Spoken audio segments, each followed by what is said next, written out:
یہ کہانی ایک ایسی قوم کی ہے جسے اللہ نے زمین کا بہترین حصہ عطا کیا تھا، جہاں کی ہوائیں معتدل، زمینیں زرخیز اور دریا رواں دواں تھے۔ ان کی رہنمائی کے لیے اللہ نے حضرت نوح علیہ السلام کو بھیجا۔ ذرا تصور کریں، کوئی 10 یا 50 سال نہیں، بلکہ پورے 950 سال تک ایک ہی شخص، ایک ہی پیغام لے کر ایک ہی قوم کو سمجھاتا رہا، صرف ایک اللہ کی عبادت کرو ورنہ دردناک عذاب آئے گا۔ مگر جواب میں کیا ملا؟ تمسخر، طنز اور دشمنی۔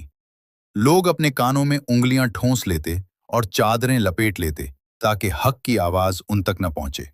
جب حضرت نوح علیہ السلام بولتے تو قوم کے سردار غریبوں کا ہاتھ پکڑ کر کھینچ لیتے اور کہتے، یہ تو بس ایک عام انسان ہے، اگر اللہ کو کوئی پیغام بھیجنا ہوتا تو کسی مالدار کے ذریعے بھیجتا۔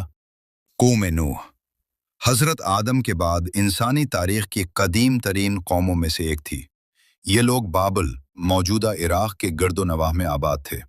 ان کے جسم پہاڑوں کی طرح مضبوط اور قد کاٹ حیرت انگیز تھے، لیکن ان میں ایک نئی فطرت پیدا ہوئی، شرک کا بیج۔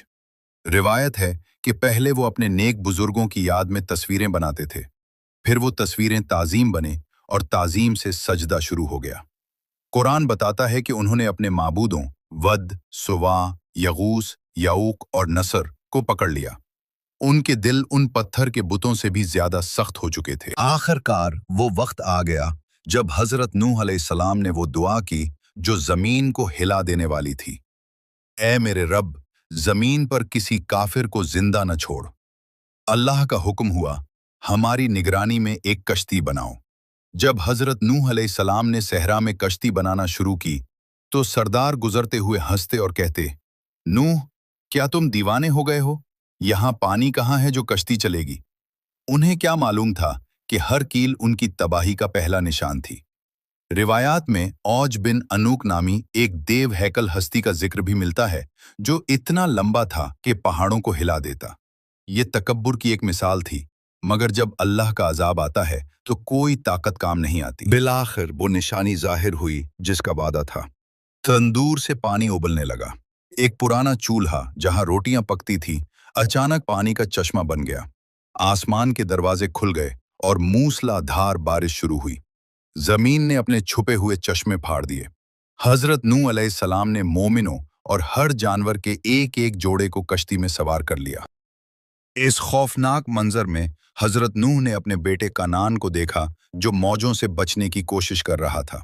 باپ کی ممتا تڑپ اٹھی، اے میرے بیٹے، ہمارے ساتھ سوار ہو جا۔ اس نے تکبر سے کہا، میں پہاڑ پر چڑھ جاؤں گا، وہ مجھے بچا لے گا۔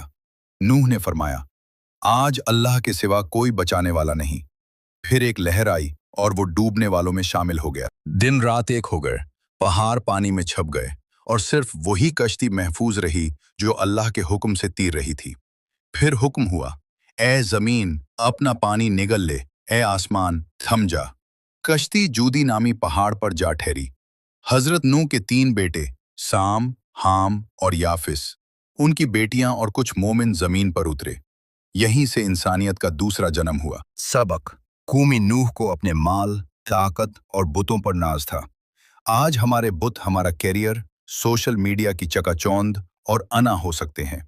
یاد رکھیں، اس وقت لکڑی کی کشتی نجات تھی، آج ایمان اور توبہ کی کشتی ہی ہمیں بچا سکتی ہے۔